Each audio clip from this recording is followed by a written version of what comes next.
What's up guys, welcome back once again to the reviews. It's been a while since I've done a video, so I'm just going to do a short one today, and basically we're going to look at why you should build your own PC and the reasons why you should do it and not buy a pre-built.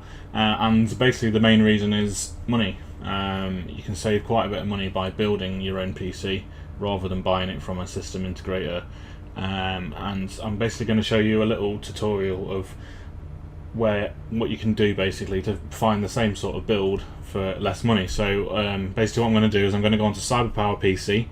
I'm going to pick one of their mid sort of range PCs for gaming this is, and then I'm going to go onto PC Part Picker at the same time, and we're going to try and spec out the exact same computer and see basically the price difference, and then we'll discuss what you can do with that money you've saved from building it yourself. So like I say, I'm going to get into it. I'm going to show you the PC Part Picker list at the end, show you how much you've saved. Now I will say one thing before I start this. I'm not saying the PCs on Cyberpower PC are bad. They are not at all. They're actually really good. And I've also obviously already done the research, and I can say basically they're not stupidly overpriced, as you can find in some places. So if you do really want a pre-built and you really don't want to build your own PC, then obviously they are a good choice. And there's other places like Scan and Overclockers which do a similar thing and are actually reasonably priced for what they offer. But I urge you to build your own gaming PC because it's just going to save you money in the long run. And you can customize it how you want to customize it. You're not set to how they do it. So I'm going to get into it and I'll show you what it's like.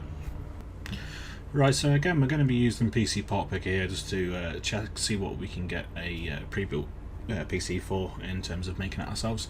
And what I've done is I've gone onto Cyberpower PC. I know these are one of the best ones to go for a pre-built PC, and I'm not saying any of these are particularly bad. They're not. They're actually really good. But I'm just going to show you what kind of money you can save by just doing it yourself, spending that little bit of time and putting the parts together yourself. So what we're going to do is we're going to go through the list. We're going to find out what parts are in the Cyberpower PC system, and then we're going to match them in PC Part Picker and see what the price is at the end. Some of them I may not be able to find, so I'll go for as close as I can get to it and see what we come out with there. So to start off with, I know this one is a 3600 AMD Ryzen 5. So what we'll do is we'll go in the CPU and we'll pick that one straight out. It's £155, really good price at the moment, and that's from Amazon. And then if we look down and we'll look at what cooler comes with it. So we've got CPU cooling, Cooler Master Liquid Light 120, so it's just a 120 AIO. So if we go down here, find Cooler Master, and then we'll go for water cooled Yes 120, and then we need to find the Master Liquid Light 120, which is this one here. It's only £35, so it's quite cheap. Probably not going to do the best job in the world, but there we go. And then in terms of motherboard, if I can find it on this list, we've got the MSI B450 Tomahawk Max, so one of the best B450 boards that are out there basically. So we'll use that one. I know that's definitely a good board. And then we'll go down and we'll find out what memory they're using. So what we're using here is 16 gig 2x8GB of 3200 HyperX Fury, just a standard non-RGB RAM. So we'll choose that. What I need to do is find Kingston, and then I need to go 2x8 pricing, and then it's literally right at the top. That's nice and easy. £65 for 3200 megas. That's actually really good, and it's CAS latency 16. That's actually a really good buy, to be fair, as long as you don't want RGB. And then in terms of storage, from what I've seen, if I go down here, we have for our system drive, we have an ADATA 512GB SX8200. So we'll find that one. Shouldn't be too hard to find. Just click that ADATA, and then we can see it already. That's the 2 terabyte. We don't want that one. Maybe I can't find it yet. There it is, sorry, SX8200, 512GB, $69.99, actually a really good price as well. It's probably not the best one on the market, but it'll be a decent drive. And then I believe there's an extra hard drive in this one, which is good. We've got a 2 terabyte Seagate Barracuda 7200 RPM, so we'll add that one in. I know that's a really good buy again, and luckily that's right at the top of the list again for us. £53.90, so that's going to be good for storing your games and everything like that on. And then video card, we've just been past that one. So the graphics card they're using in this one is a RTX 2060 Super 8GB, and from the picture it looks like a pallet. Now I've already checked on PC Part Picker and I can't find this one. The only one to find is a Super Jetstream by Pallet, which is a lot more expensive. So we're just going to go in for the best for the money basically, and I already pretty much sure I know which one that is, so I've sorted by price. And again, as I've chosen in a lot of videos, the Gigabyte WinForce OC, it's the cheapest one you can get, and some of the highest clocks from the prices around it, so it's a no-brainer really. I can't see it being any worse than the palette one that they've chosen, so we'll pop that one in. And then in terms of case, it says at the top of here, it says they're using an NZXT 511, which I've personally never heard of, and it's just the 510s, and from what I can see the 510 is the same in terms of just looking at the picture. So whether the 511's a mistyping, or it's one that's just for OEMs only, system builders, sorry. Maybe, I don't know. If anyone knows, let me know in the comments below, and I'll have a look into that. But I'm just, for this purposes, I'm just going to choose the 510. And then all we need to do now is choose the power supply. So if you have a look down here, I have looked into this one already, and these are using an InWin A55 550 watt 80 plus, so not a bronze, it's a standard 80 plus.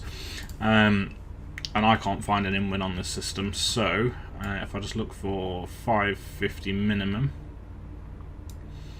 and we'll go 80 plus and 80 plus bronze, we'll sort by price, and we'll see what we can get for these kind of prices. Now straight away I can see the EVGA BQ, which is one I've used in a previous system, and I had literally had no problems with it. It was still working 5 years down the line, so I might be wrong here. People might say that's a terrible power supply, but I'm going to choose this one. If anyone has any comments on this one, obviously let me know again in the comments. But I'm going to choose this one because I've personally had good experience with it, and it's a semi-modular as well, so it's actually not a bad buy, especially for the price at this point in time, because everything's bumped up at the moment, especially power supplies for some reason, due to obviously everything that's going off. So if we add that in, and then we'll just do a final check over and make sure we've got everything.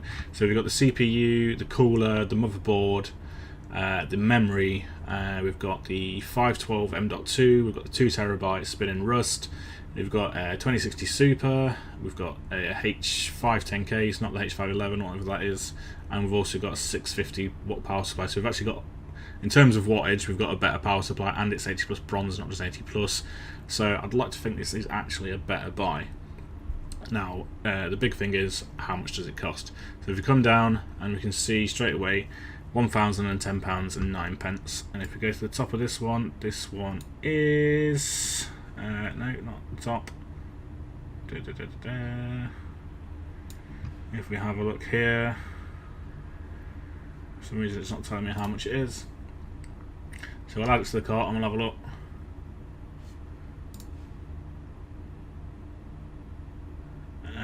Okay. Right, same 1,024. It's going to add VAT on now. There we go. So we're looking at £1,228 from CyberPower PC, which actually, you mean you're saving what, £220 almost, which actually isn't a massive difference from a system builder. So they're not actually stupidly overpriced on CyberPower, which is one of the reasons I chose them, because I've heard the good things about them. So obviously, if you want a PC building for you don't really feel comfortable doing it, then obviously you can pay a little bit more and get it done. But what I'm trying to say is, for saving them £220 almost, you can build it yourself, and could technically be a better build here, and you could probably tinker around with things a little bit. You could drop this down to a 1TB if you want to save a bit of money there, if you don't need all that. You might be able to go for a lower motherboard, you might be able to just go to an air cooler that will do a similar job depending on what you want. So yeah, so basically this is £1,010, and you've got a full system that matches that. Also bear in mind, obviously this one comes with Windows on CyberPower PC, I believe, so we'll add an extra £10 on to ours, so let's call it £210 you're saving, because you can get a Windows key for about £10 these days, and there's no point in buying it from a shop when it costs you £100. So yeah, you can save £220. Now, if you think about what you can then do with that, you can either obviously pocket that money and save it for something else, or you could literally almost afford, because for about £400 you can get a 2070 Super, so you can almost afford to step up to the next tier of graphics card, and you could also maybe drop this case down to something around £30–40 because you don't necessarily need this case, depends on what you want. And then you save a little bit more, and then you can definitely get your 2070 Super. Actually, you can tinker around with these bits. You can drop it down to a 1TB, again save yourself some more money and spend it elsewhere, or you can spend the extra money you've saved on case fans and things like that if you want to kit it out with a few more fans. But you've got a lot of choices really. So like I said, I just wanted to show you what you can get for your money and why you should build your own PC.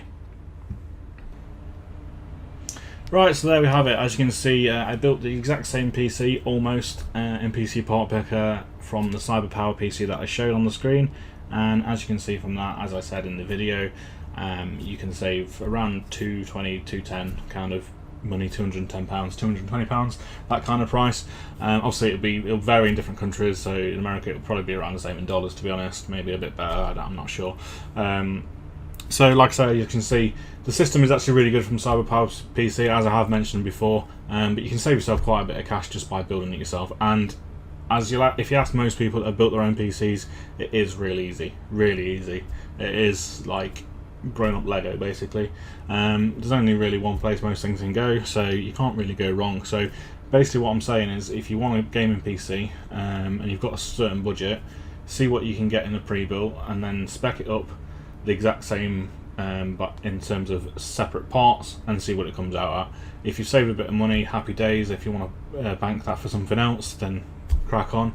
Otherwise you can spend that money to upgrade one of the parts in the system. And as I showed in the video, one of the biggest things you can upgrade in there, which is going to do the most for your gaming performance, as this is a gaming PC, is the graphics card. So for the extra £220 you've saved, you can then put it towards a better graphics card. So instead of a 2060 Super, you can pretty much get a 2070 Super for the same sort of price. So exactly same sort of specification as a CyberPower PC, sorry, same price as a CyberPower PC, but you're getting a higher tier PC. So other than that, if you didn't want to upgrade your graphics card, you could spend a little bit more on the next processor up, so you could go up to the 3700X or even the 3600X if you want to spend a little bit more, but I wouldn't really recommend going to 3600X. There's not a big difference. So yeah, so that's basically what I wanted to show. I wanted to show you why you should build your own PC and basically get everyone involved and let people know that how easy it is and the kind of money you can save, rather than going out and spending all your money on a pre-built. But as I've said before, if you really don't want to build a PC, obviously there is people like CyberPower, Scan and Overclockers, those kinds of guys which will do you actually a really good PC. So yeah, I hope you enjoyed this video. I hope it helps. I hope it gives you an insight as to what you can save for your PC. So if you were thinking of buying one, hopefully this will help you decide whether to build one yourself or not. And I hope you do build one, because personally I think it's brilliant and I really enjoy doing it. So there you go. So please don't forget to subscribe to this channel, guys, if you want to see more videos like this. We'll be doing more tests and benchmarks and things soon as well. I'm hopefully going to start a new news sort of video, hopefully weekly, and that'll probably be coming next week. I'll start doing that to give you an update on the current news as things are launched and things like that, if we get any updates in terms of release dates for things. So stick around with me. Please don't forget to subscribe. Give the video a thumbs up if you liked it. Give it a double click that thumbs down if you didn't like it, and leave any comments in the comment section below. I'd love to hear from you, and I'd love to hear your thoughts on this PC here, or if you want to ask me any questions on a certain spec, then I can always help you out, no problem whatsoever. So cheers guys, and I'll see you in the next one.